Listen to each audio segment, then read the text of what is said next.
Welcome to Technology and Security. TS is a podcast exploring the intersections of emerging technologies and national security. I'm your host, Dr Miah Hammond-Errey. I'm the inaugural director of the Emerging Technology Program at the United States Studies Centre, and we're based in the University of Sydney. My guest today is Julie Inman Grant. Thanks for joining me. Thank you for having me, Mia. Julie Inman Grant is the Australian eSafety Commissioner. She has more than 30 years' experience working in technology, public policy and online safety. She's worked for Microsoft, Twitter and Adobe, as well as for government advisory and regulatory roles across the United States, Australia and in the Asia Pacific.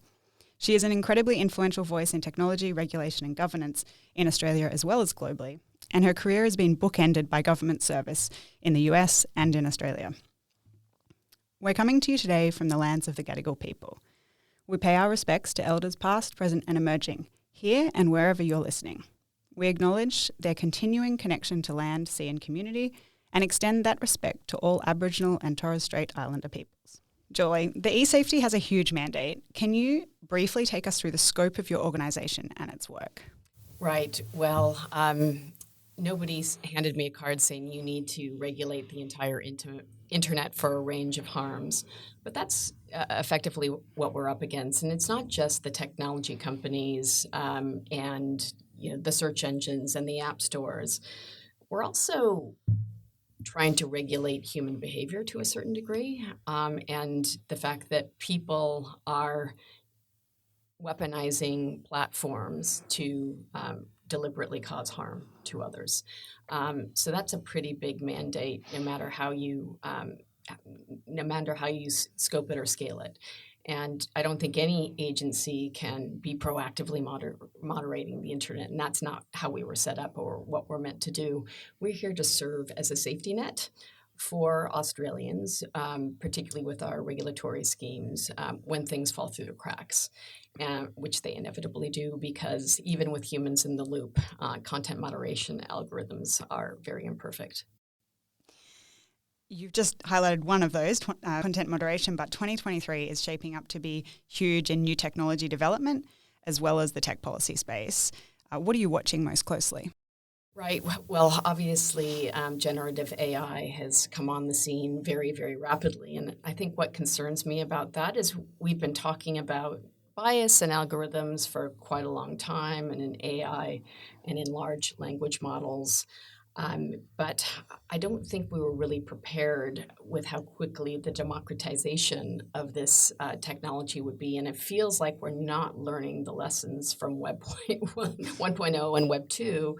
And we're back to moving fast and breaking things rather than moving mindfully. You have written that you recently wrote, we're back to moving fast and breaking things rather than taking a human-centered safety by design approach. You were obviously talking about GPT-4 there.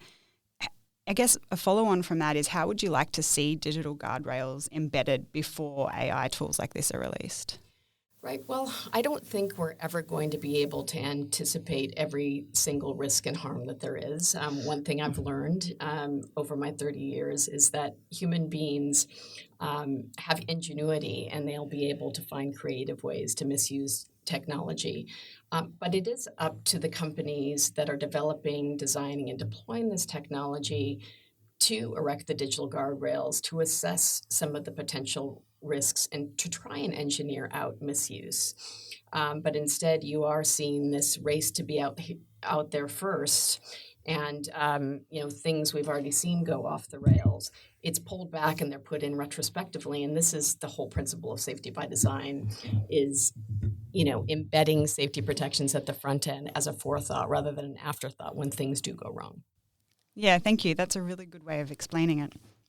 You are a bit of a rarity with decades of experience in both the technology world and the regulatory space.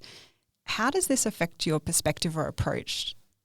Right. Well, I do wonder how regulators, particularly as we're entering a much more complex environment with algorithms and AI and quantum and even things like neurotechnology coming onto the scene, if you don't really understand how technology companies think, what is driving them, what the real limitations are, I think it would be very, very hard to regulate this industry not having that foundational understanding, or only taking, say, a big stick approach to regulation. I'm trying to walk that fine line between the carrot and the stick and collaborating to the extent we can with the industry. I think we are aligned in certain areas. None of these companies want abusive material on their platforms or harmful conduct being enabled. So where we can actually collaborate and work informally, that actually gives us the best outcomes and the most expeditious ones. So to give you an example, with our cyberbullying scheme, we've got a 90% success rate through cooperative engagement with the sector when the cyberbullying content meets the threshold. We'd say the same thing around our image-based abuse scheme. We've got a 90% success rate, and almost none of this illegal and harmful content is based in Australia or hosted in Australia because we've had such strong laws in place for so many years. I wanted to ask you about the legal notices that your office recently issued to large tech companies to answer questions about how they're tackling online child sexual abuse. Right. Well, we've been asking some of these companies for 6 years what technologies they're using, on what services. We've obviously been working with our hotline partners, such as the National Center for Missing and Exploited Children in the U.S., to explain some of the anomalies in numbers. So to give you an idea, back in 2021, there were 29 million instances of child sexual abuse reported to NCMEC. 27 million of that came from Meta, but something like 40,000, I think, from Microsoft and 160 from Apple. Now, you can't tell me that with billions of handsets out there, all connected to iCloud and iMessage, that there were only 160 instances of child sexual exploitation. So we tried to have these conversations, and we couldn't get the answers that we needed to form a full picture.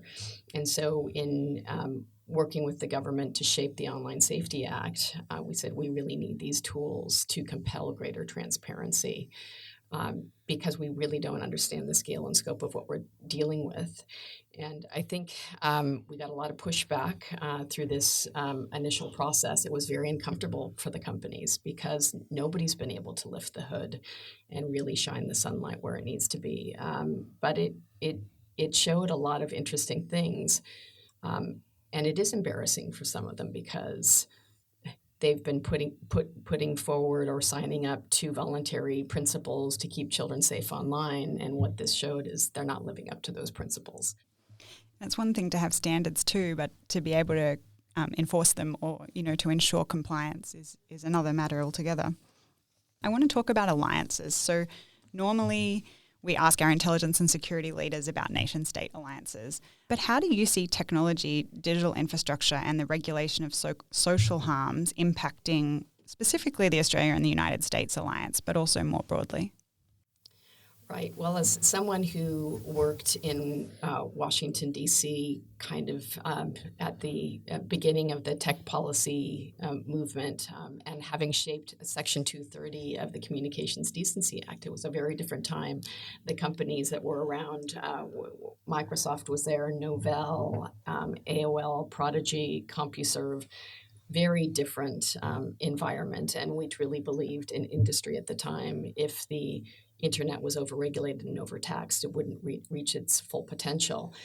Unfortunately, you're seeing a lot more polarization, I would say, in U.S. politics, which, the debate here around online safety has been very robust, but it's largely been bipartisan and hasn't been tainted by politics. The Australian Parliament decided to legislate based on minimizing online harm.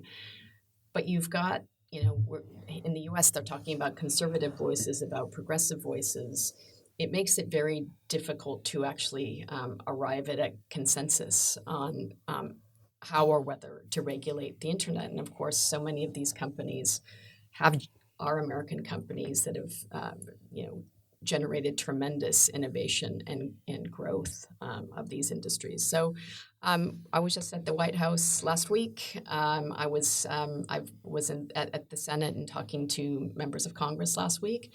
The U.S. is very interested in what we're doing, and they're very interested to see that we have not only a regulatory role, but we have a coordination and education and prevention role. And I think that's the type of thing that they're looking at. They like the concept of safety by design because it's understandable to people. We had to legislate seatbelts and airbags and safety features in cars over a half century ago. Of course, we have safety standards around food, so we're not making people sick, or consumer protection laws. I think the question is, why do you have this technological exceptionalism, particularly when the internet is becoming almost an essential utility? And we're seeing more and more evidence that unbridled access to the internet without certain limitations or without the guardrails in preventing harm can be very damaging to mental health and well-being. How does the Australian approach to technology harms compare to global regulation? And I guess you mentioned it just before about, the new safety commissioners in Ireland and Fiji. But I guess more broadly, you are the first eSafety commissioner globally. What does that mean for Australia, and how does that mean our regulation is comparative to other countries? Well, it was really interesting being part of Australia's official delegation to the UN Commission on the Status of Women. The focus this year was on cracking the code and around what we call technology-facilitated gender-based violence. For shorthand, we call it technology-facilitated abuse, or TFA. And I was in a number of fascinating conversations, but so many people from around the world were talking about the types of things they would like to do or we should do. And I was able to actually stand up there and say, we're actually doing those things. We have a program called eSafety Women that helps women who are experiencing coercive control or technology-facilitated abuse as an extension of the coercion and control in domestic and family violence situations. I was able to say we have a program called Women in the Spotlight, where we're providing social media self-defense training for journalists, businesswomen, for politicians, so that they know how to protect themselves online, and so that they aren't silenced, but they are engaging in protective behaviors. We were able to say we have a legislative image-based abuse scheme and serious adult cyber abuse scheme, so we can tackle things like doxing and cyber stalking from a regulatory perspective. Do you think technology is imbued with the cultural values of the context in which it was created? And what does that mean for companies that operate globally? Yeah, having worked for 3 companies that are American companies, I remember having conversations in particular with folks at Twitter because it was, designed as that free speech platform, around the world, and that the First Amendment doesn't exist anywhere. And even the First Amendment has limitations when harm is created. And so many of the arguments were, as I watched how women and those with intersectional factors, whether those with disabilities or LGBTQI+, or Indigenous Australians were being disproportionately targeted. And we know that those groups are twice as likely to receive online hate vis-a-vis the entire population. That's resulted in the silencing of voices, so the undermining of free speech. And that's precisely what targeted online abuse is designed to do.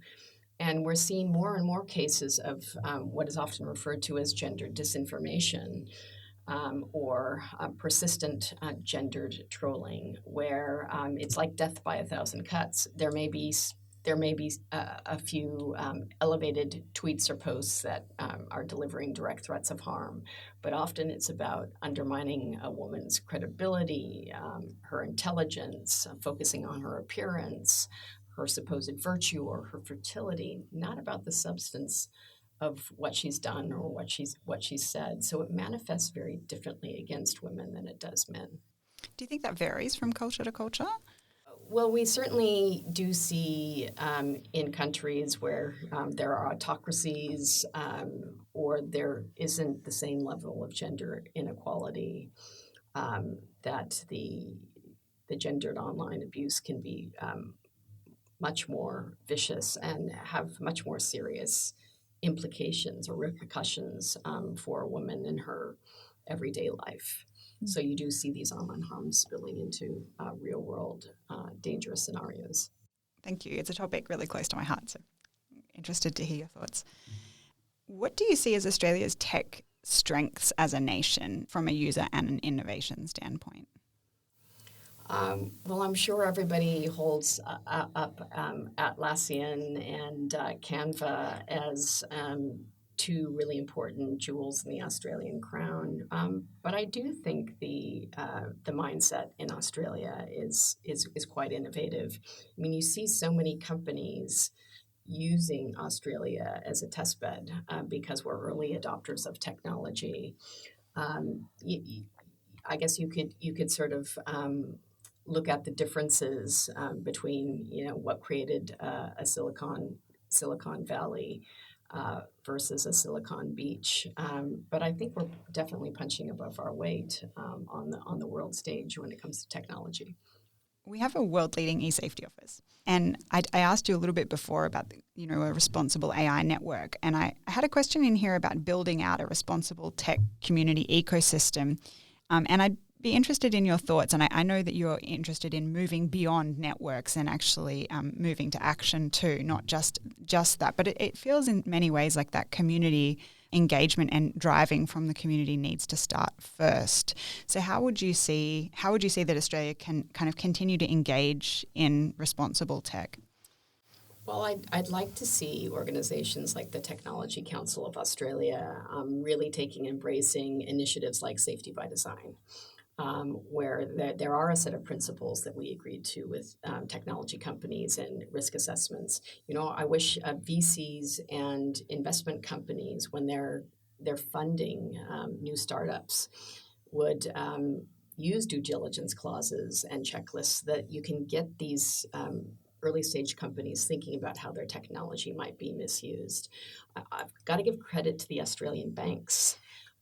To really move on financial safety by design when it was brought to them that their platforms, their online banking systems were being weaponized through microaggressions, particularly when former partners were sending over child support payments. And Westpac was the first, and they started by applying our safety by design framework and AI and machine learning to try and detect and prevent these. And now you've had every major bank follow in its footsteps. I think that's great. I would like to see us leaning in more on safety and responsible and ethical tech and showing people how we're doing it.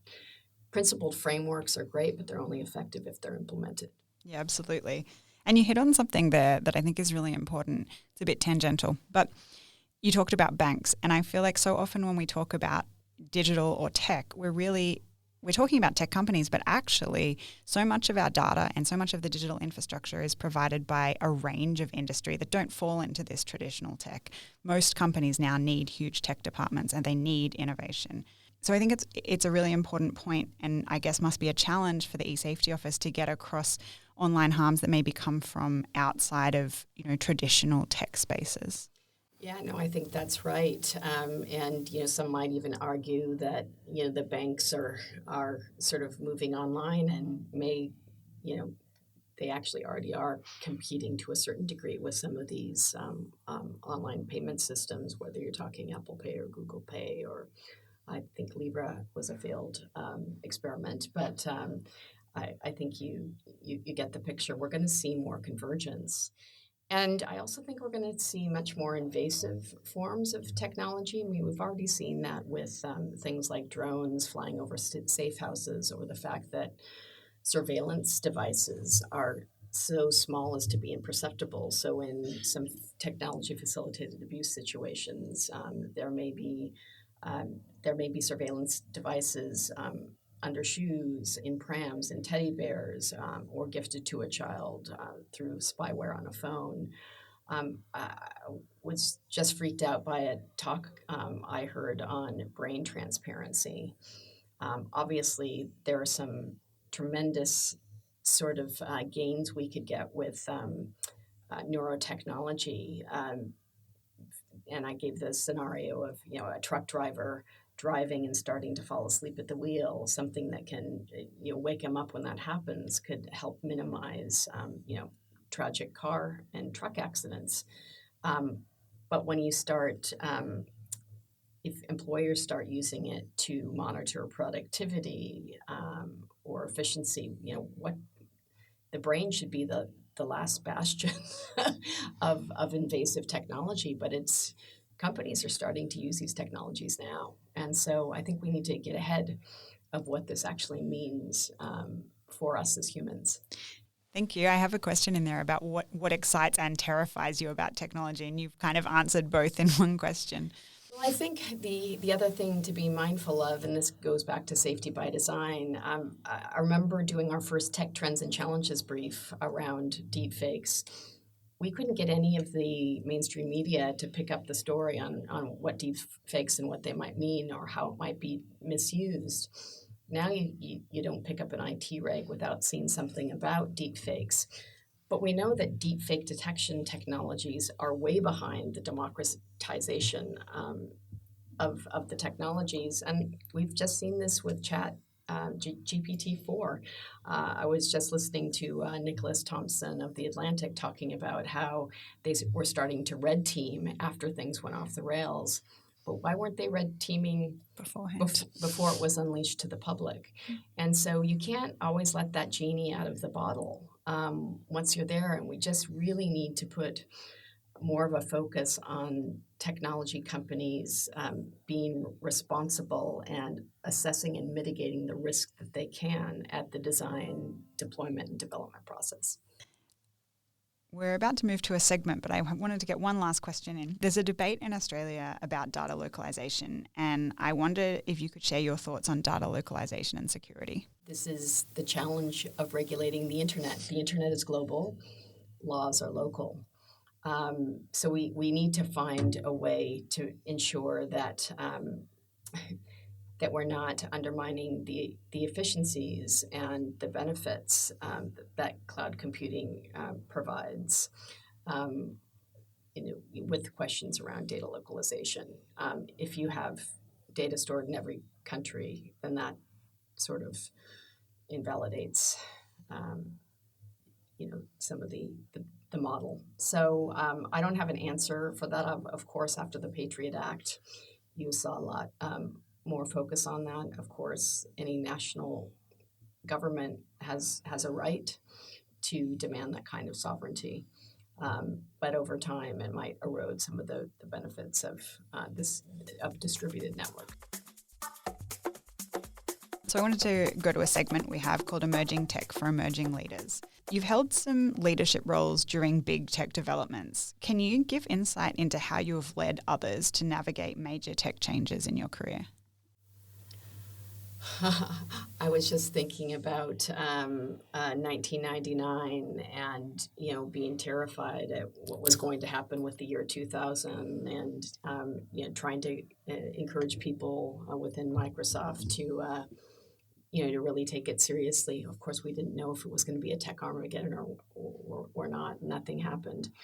Again, I think what I'm trying to do with eSafety is to make sure that we are one step ahead, that we're looking 18 months ahead, where we're seeing the technology paradigm shifts and, what's coming.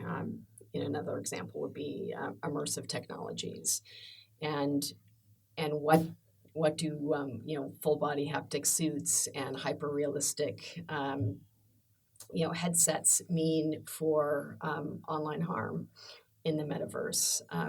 Clearly, if you're experiencing online harassment or sexual assault, it's going to feel more visceral, more extreme, more real.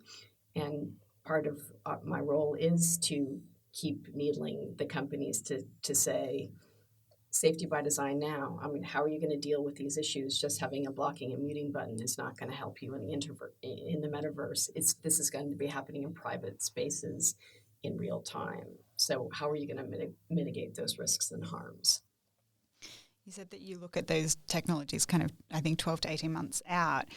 Are there other technologies kind of akin to the ones you've just mentioned that you're thinking about that, leaders of today and tomorrow really need to know about? Well, this seems obvious to say now that generative AI has really, again, come on the scene. And we've all been talking about AI for a long time. And of course, we see AI being used in things like content moderation, where that can be really a good and positive thing, as long as there are humans in the loop. Vis-a-vis recommender systems and harmful algorithms. And we just put out a tech trends brief on that. But I do think we need to be thinking about quantum, and we do need to be thinking about neurotechnology. Everything is going to be, IoT devices, cars are becoming more like computers. So everything around us, we need to think about how we prevent harm and how we harness benefits. And I'm not sure that that's still at the heart or the core of the technology design and development process today.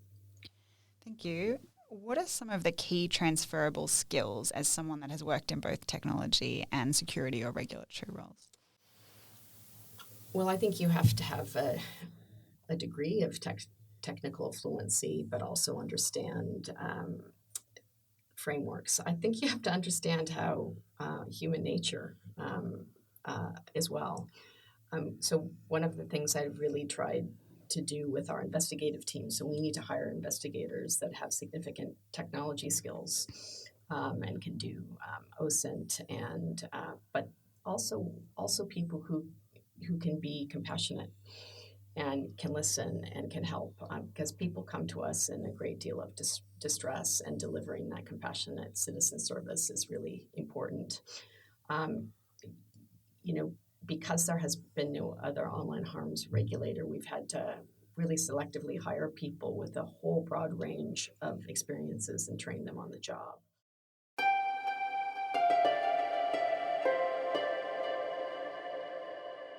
TikTok bans are a pretty major topic in the US at the moment, and obviously there's a distinction to be made here between TikTok on government devices and more broadly. But legislation is going ahead in the US to make it possible for the president to ban TikTok in the United States. What are your thoughts on that? My thoughts are that Minister O'Neill has a report before her and is going to make a determination about what she thinks is right for the broader populace. The way I'm engaging with TikTok is around a range of online harms. Like it or lump it, so many teens and tweens are on TikTok, and it is a cultural juggernaut. And I think we need to make sure we're understanding how the content and influences, influencing our young people over time. And we've just issued a legal notice to TikTok asking them about their approach to detecting child sexual exploitation, grooming, sexual extortion, and harmful algorithms. And I guess in terms of thinking about how we regulate in the future, we're giving a lot of thought to what are the skills we need and the technologies we need to regulate. We're going to look at outcomes based. I don't think we're ever going to be able to break that black box. I think that's unrealistic. There just aren't the people out there who have experience in doing technical audits around algorithms. So we're going to have to find creative and smart ways to understand what's actually happening under the hood and make sure that these companies are not building algorithms solely for engagement, that they're using the technology and nudges to detect harmful content and aren't sending people down not only a rabbit hole but a death spiral, and are using those technologies for good. My colleague Tom and I recently published a piece looking at trust and distrust in technology. Do you see that tech companies build and maintain user trust, and what sorts of things can erode or damage that trust? Well, it takes years and years to build trust, probably a minute or a single data breach to break that trust. And I think about Zoom as a company, how they scaled so beautifully at the beginning of the pandemic. I think in December 2019, they had 10 million daily active users, and it moved up to 300 million by April. But then you started to see Zoom bombing and security and privacy limitations, and entire school systems and government agencies, national government started to pull out.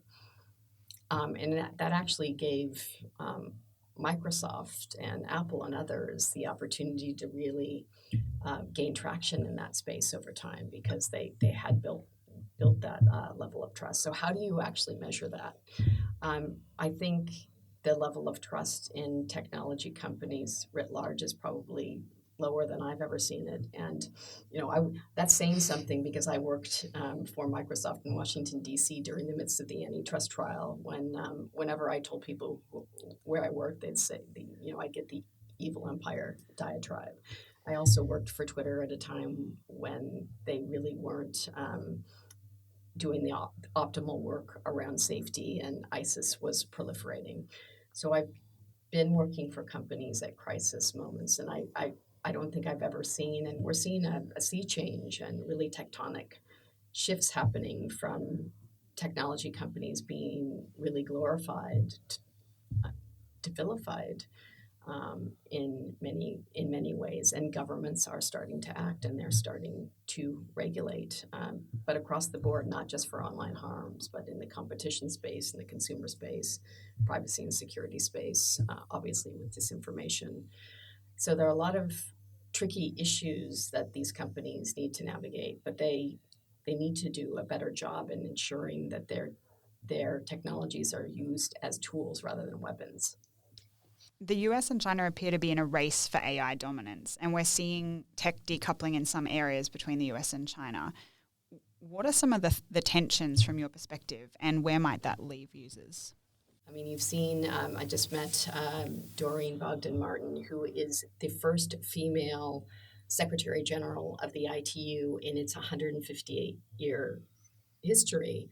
That chair was controlled by China before Doreen, who's an American, took the role. And this controls telecoms and internet standards, and so China is really good at playing in these standards bodies, they're good at tapping into smaller markets, as we saw happening in the Pacific Islands. They're a quite formidable competitor in the technology space.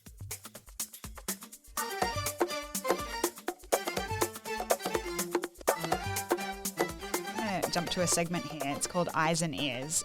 What have you been reading, listening to, or watching lately that might be of interest to our audience? Well, I wish I could read more for pleasure. Over Christmas, I read Lessons in Chemistry, which I really, really enjoyed. Right now, I'm reading Dr. Kristen Ferguson's book about head and heart leadership. And so much of it resonates with me, but she's also a wonderful storyteller and an authentic leader herself. I get from that you don't have a lot of downtime, but what do you do when you disconnect and wind down? I try and spend time with my 3 kids and my dog and my husband. I'm fortunate to live near national parks, so I like to get out in nature and trail run and just decompress I love catching up with friends, and cooking is where I am able to exercise what creativity I have. Sounds fabulous. We've got a segment called Need to Know, which is our final segment. Is there anything I didn't ask you that would have been great to cover? Just that we want to reach more Australians with our resources and our services to help them when online abuse happens to them, and that is through eSafety.gov.au. Excellent. Julie, thank you so much for joining me today. It's been such a pleasure. Thank you. I hope I made sense. Absolutely. Thanks for listening to Technology and Security. I've been your host, Dr Miah Hammond-Errey. I'm the inaugural director of the Emerging Tech Program at the United States Studies Centre, based at the University of Sydney. If there was a moment you enjoyed today or a question you have about the show, feel free to tweet me at MIAH_HE or send an email to the address in the show notes. You can find out more about the work we do on our website, also linked in the show notes. We hope you enjoy this episode, and we'll see you soon.